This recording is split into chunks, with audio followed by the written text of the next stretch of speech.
The anagram between Azimio One Kenya Coalition and the Kenya Kwanza is keyword, Mr. Speaker, in the apex of the law, in the supreme law of the land, and in the Constitution in Article 108 sub-Article 2 that was also read by Honorable Kimani Ichung'wah. Mr. Speaker, the article is clear that the leader of majority shall be the leader of the majority party or coalition of parties.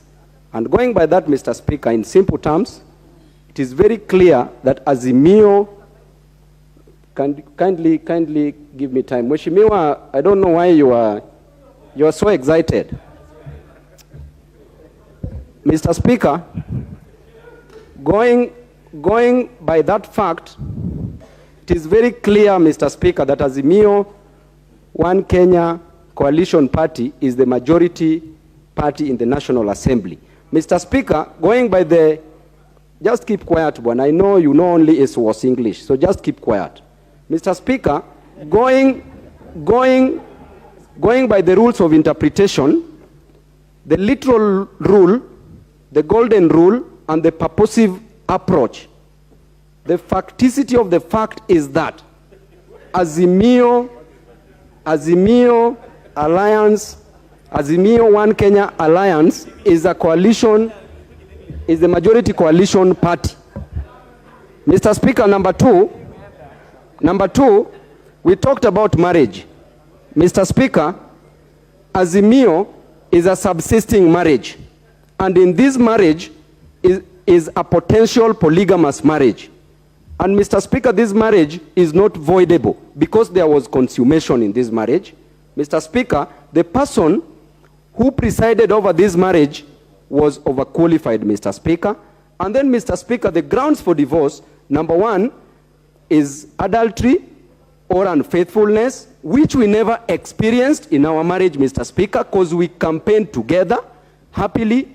Mr. Speaker, another ground is irreconcilable differences, which we never experienced, Mr. Speaker, in our marriage.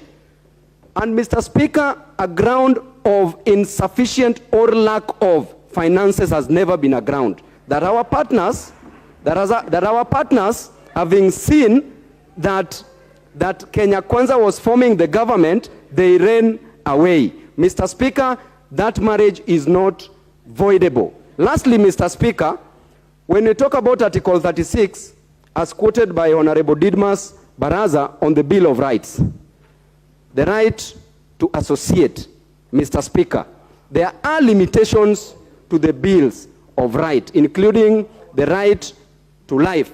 Mr. Speaker, in the doctrine of necessity, in the case of the Queen versus Dudley and Stevens in the United Kingdom, Mr. Speaker, you know, when these defendants were on a trip, a voyage, Mr. Speaker,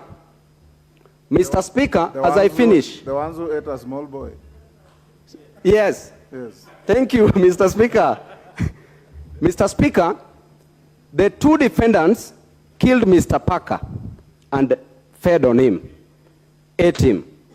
Then, Mr. Speaker, in the High Court, it was decided that it was not necessary to take life. But upon appeal, Mr. Speaker, it was decided, they were vindicated, that it was necessary for them to take the life because either way they would have died. Therefore, there are limitations to any law, Mr. Speaker.